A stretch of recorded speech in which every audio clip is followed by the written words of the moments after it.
Hey y'all, N4H&H here. Well, I thought I would use this as an opportunity to give you a tip.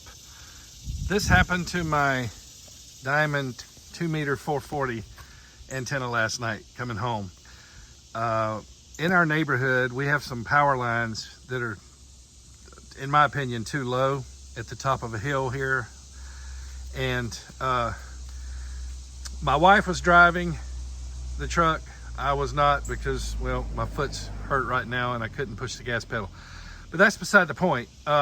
We got to the top of that hill and in the dark, of course, and all of a sudden there's this silver wire hanging down, and my wife couldn't dodge it because there was a car literally on the hill at the same time in the other lane, so we couldn't move. And she hit it with my antenna, and I heard the noise.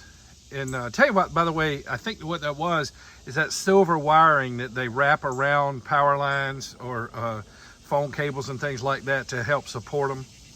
And it must have broken and was hanging down, and it snagged the coil on the antenna there and pulled it back like that. So what I want you to know is this is a Diamond K400 mount, and I've featured this before in my antenna N4H&H antenna farm video. But let me show you, so see how it's mounted? It's a trunk lip mount. Let me get that focused. It's a trunk lip mount's what it is, but it'll go any which way. I mean, I've got a couple of my viewers are using these, and they've got them hood mounted, holding up their Yaesu ATAS 120 HF antenna. So anyway, that's how I've got it mounted. It's been on there since 2005. Okay, that's how long I've had this truck. Well, you see that screw right there? That's the pivot screw, and I intentionally do not tighten it all the way. Now, I don't have it. It's fairly snug, as you can see. I'm turning it. There we go. So there it is, back in place. Because I want it to have enough, you know, it's tight, but it's not super tight. I want it to be able to move in case of a situation like what happened with that power cable last night that was falling down.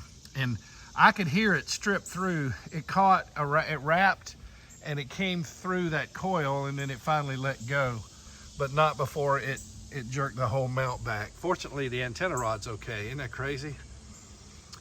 It may have been grabbing here too. I think it may have been grabbing the base to be able to pull it back, because that's still pretty hard to move. But I heard it rip through the coil as well.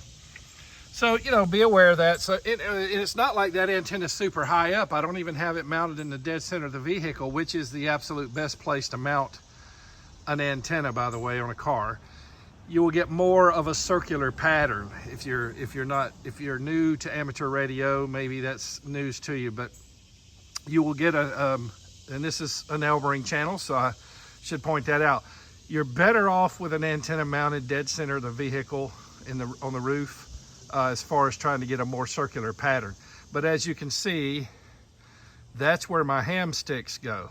That's the 10-meter ham stick mounted right now, because Cycle 25 has been delivering some nice 10-meter propagation.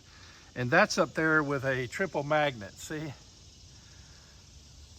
And I tell you, that thing just, I can talk anywhere in the world when there's propagation with that at 100 watts. So anyway, I just wanted to put that out as a quick tip video. And of course, you guys know, I guess I'll look in the truck and show you, that is the mobile rig, and I've featured it in many videos. That's the FT891 with the accompanying FC50 tuner. And the radio that's connected to this, in fact, let me go around. I'll go around the truck and I'll show you my 2-meter 70-centimeter radio, which has also been in here for many, many years, is right here. It's an ICOM. There you go.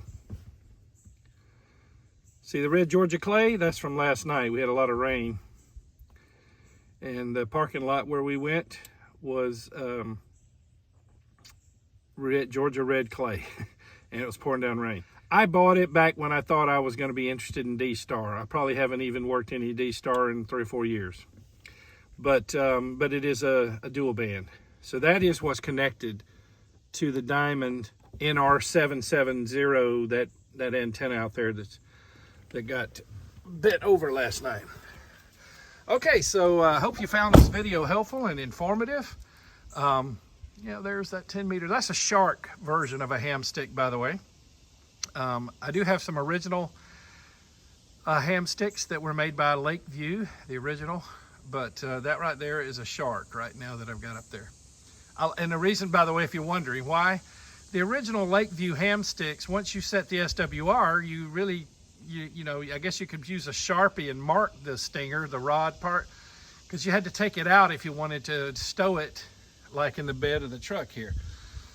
Those, you can set the SWR and then you can take it in half.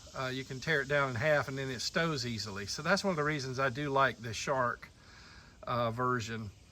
I do prefer the Stinger on the original Lakeview because it can take a lot of punishment. These, if you hit enough limbs, they break right off. The MFJs, I've already had one of them break. I've also got some MFJ version of the ham stick. But anyway, so I hope you did find the video helpful and informative. And don't forget to, if you happen to think about it, post a comment and thank the Patreon supporters who bring you these videos. They help financially back the channel, and I thank them myself. And if you'd like to join that team and become a Patreon supporter of the channel, if you like these helpful tips like this, go to www.patreon.com/N4HNH. I'll put that at the bottom of the screen, patreon.com/N4HNH. And if you would, please click that like button and subscribe to the channel. If you do subscribe, be sure to click the notification bell so you'll be notified when I upload a new video, which is usually 1 or 2 a week. And finally, if you would, please share the video with friends, social media, email, text. I should mention too that if you do share it, you're helping, you're helping other people. You're like becoming an Elmer too, okay?